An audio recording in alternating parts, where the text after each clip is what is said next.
And just one more on a separate topic.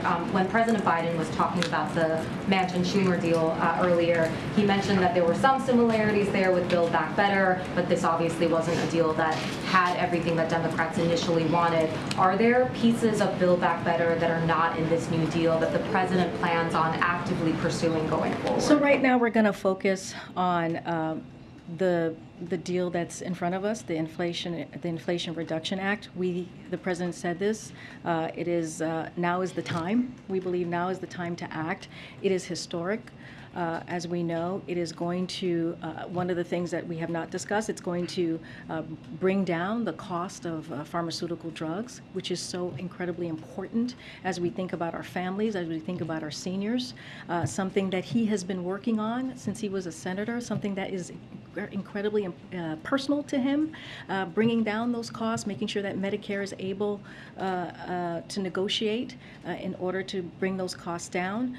And so this is historic. This is important. This is going to change so many lives of everyday people, of middle-class America. And so that is what's important to us. What's important to us is, what does this mean for our grandparents? What does this mean for families who are struggling? This will ease the cost, the high cost that they are paying. This will really have an effect on their health care. And so that is the president's focus. Once we have anything more to add to what could be next, we'll share that.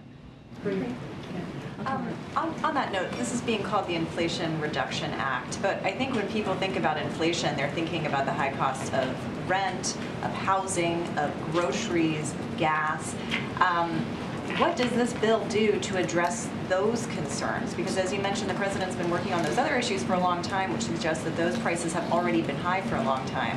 What about the immediate concerns right now? So one thing I would say is, you have heard the president talk about his inflation plan. You've heard him talk about how he understands the anxiety that families are feeling about the economy, what they're feeling about the high cost, which is why he's taken action on gas prices, which is why we have seen gas prices come down in a historic fashion. If you look at the last decade, and it's at 70 cents per gallon. That's about a little bit more than $70 per month for families who have two cars and a household. That means a lot. I know that there's a lot more to be done, and we're going to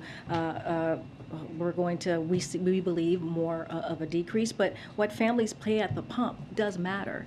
What families pay at the drug pharmaceutical companies matter. I mean, we have Americans here who are paying for a drug 2 times, 3 times more than folks in another country. I mean, that should not be. So that does matter, lowering costs for millions and millions and millions of people. And so experts have said that and they will tell you that when you look at this bill, this act, it will indeed help fight inflation. It will indeed help reduce the deficit. So the experts are saying that as well.